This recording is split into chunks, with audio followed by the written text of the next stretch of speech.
Okay, so welcome to my vlog. Now, anyway, I would like to welcome you in our Earth Science class. So, by the way, I'm Sir John Ray again now, and I will be your Earth Science teacher for the first semester. Okay, now, we will be discussing about the origin of the universe. How does the universe started? So that's the question actually that is being answered or being asked constantly by humans. Okay? Human as we are always asking questions, and if we're very hungry with answers. Okay, now how did we get here, and how does the universe came about? And this morning, there is no single theory that is really definitive that this is the theory that would explain everything.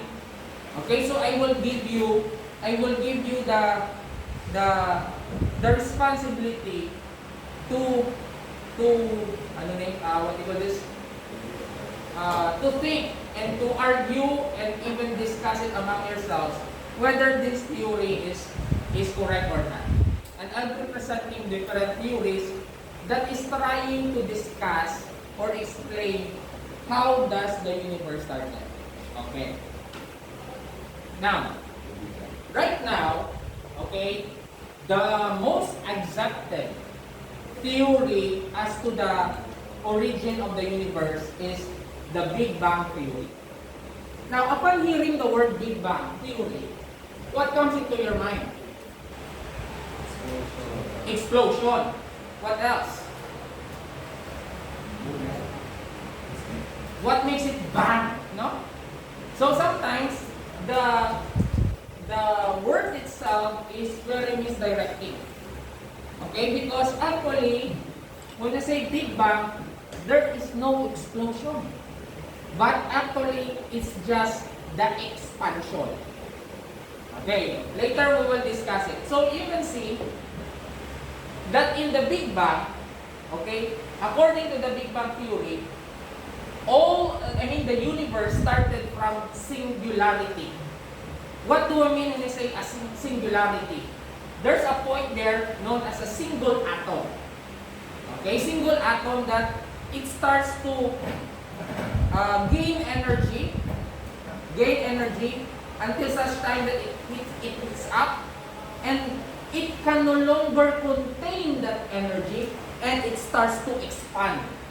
And you can see on the illustration, okay, there is the expansion from the origin of the Big Bang, from that singularity, that single atom that starts to, generate energy.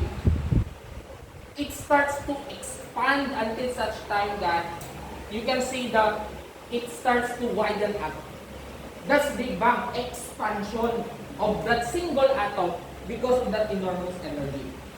Okay. Now, and out of that expansion, different galaxies in the universe were formed.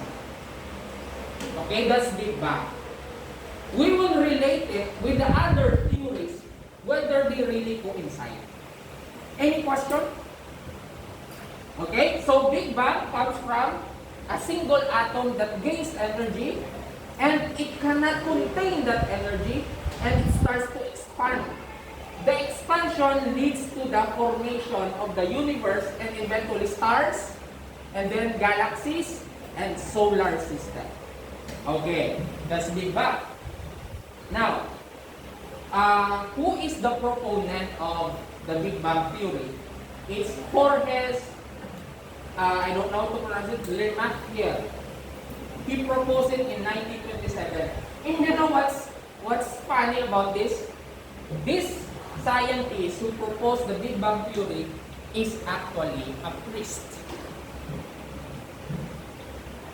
And you can see that there is really no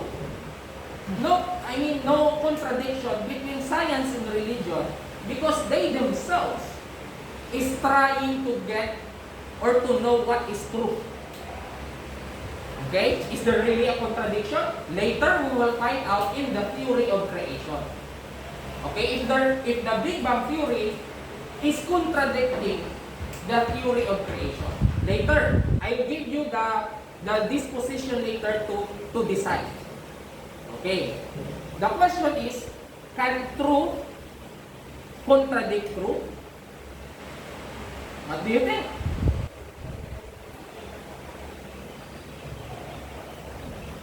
Can truth contradict truth? I'll give you that question for you to reflect. Okay, what is the hypothesis? Hypothesis of the primeval atom. That primeval atom, okay, is what you call that singularity. The Big Bang theory starts from singularity. When we say singularity, it refers to the primeval atom that gains the energy and eventually starts to expand. Okay. Now, when 13.7 billion years ago, and planet Earth, our solar system is only 4.6 billion. We suggest that, okay, the formation of the solar system it happens after the Big Bang. It takes time. It's not the idea after Big Bang everything else appeared instantly. No, it takes millions of years. Okay, because the formation of star would also take millions of years for it to form and eventually capable of hosting different planets. Have you realized that the solar system, okay, our solar system is called as solar system because the name of the star that hosts the planet Earth is Sola. Sola.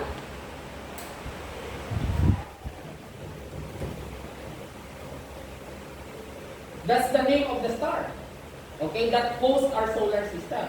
That's why it's called solar system because of the name Sola. Now, how important is the star?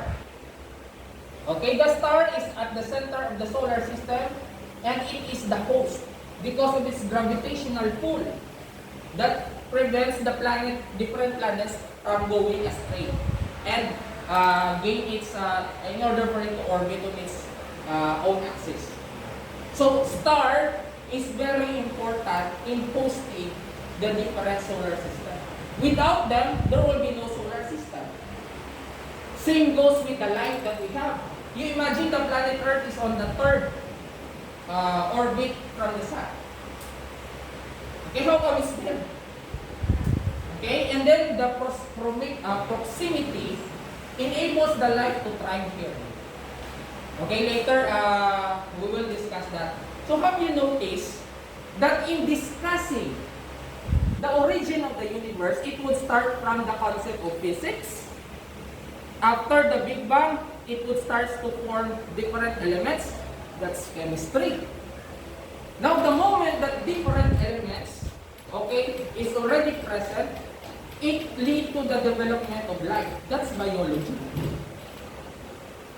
And then, later on, history.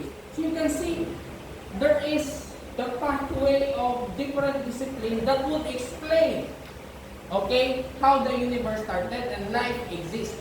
But that is a very minimal info that our humans can provide. I mean, our human brain can provide. Do you get my point? Any question? Okay, please do ask that. So, we're in the middle of nowhere, okay? Because when there is no Big Bang yet, nothing is there. So, in the middle of nowhere. Okay? So, how? An extremely dense and hot state that blew up and continues to expand today. Or if you go back, here, the single atom known as primeval atom starts to gain energy and it cannot contain it, so it starts to expand. Okay? Expansion until such time that stars are formed, elements are formed, and eventually different galaxies and solar systems are formed. That's how Big Bang explains the origin of the universe. Now, you will be asking, sir, what's the proof? Okay, what's the proof that the Big Bang is really happening? Or it really happened, I mean. It really happened. Okay, so this is the strength of the theory. Now, you know guys, an idea becomes a theory when several studies and experimentation were conducted and it yields the same result. It yields the same result. In other words, this Big Bang theory undergo different scrutinization process of different people from different walks of life. And then it stands the test of time. That's why it becomes a theory. Because, for example, scientist number one. Is that the theory that was proposed by scientist Owen? I'll try to check it. I'll try to scrutinize it. I'll conduct different methods. And he gained the same idea with what the proposed, the proponent said. Hindi siya magpati. He conducted another experiment. And the same thing, the same result. And goes on after the 20th scientist, the same result. So it will become a theory. So it stands the test of time. But what are the proof? Okay, what's the strength? Every theory has its own strength and weaknesses because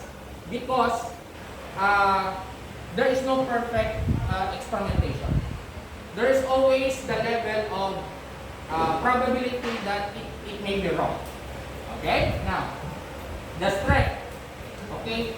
In 1929, Edwin Hubble discovered that the distances to far-away galaxies were generally proportional to their redshifts. What is that redshifts? Okay. Balik na to ha. Permit me to use the word explosion. But there's no such thing as explosion in Big Bang, it's only expansion. If this singular atom starts to gain energy, and it becomes hot, it becomes dense, okay? The energy is so pure and powerful, it starts to explode or expand. The remnants of that expansion or explosion, okay, would create the so-called CMB radiation. CMB radiation. Cosmic microwave background radiation. Where does it come from? That's the remnant of that primeval atom that exploded.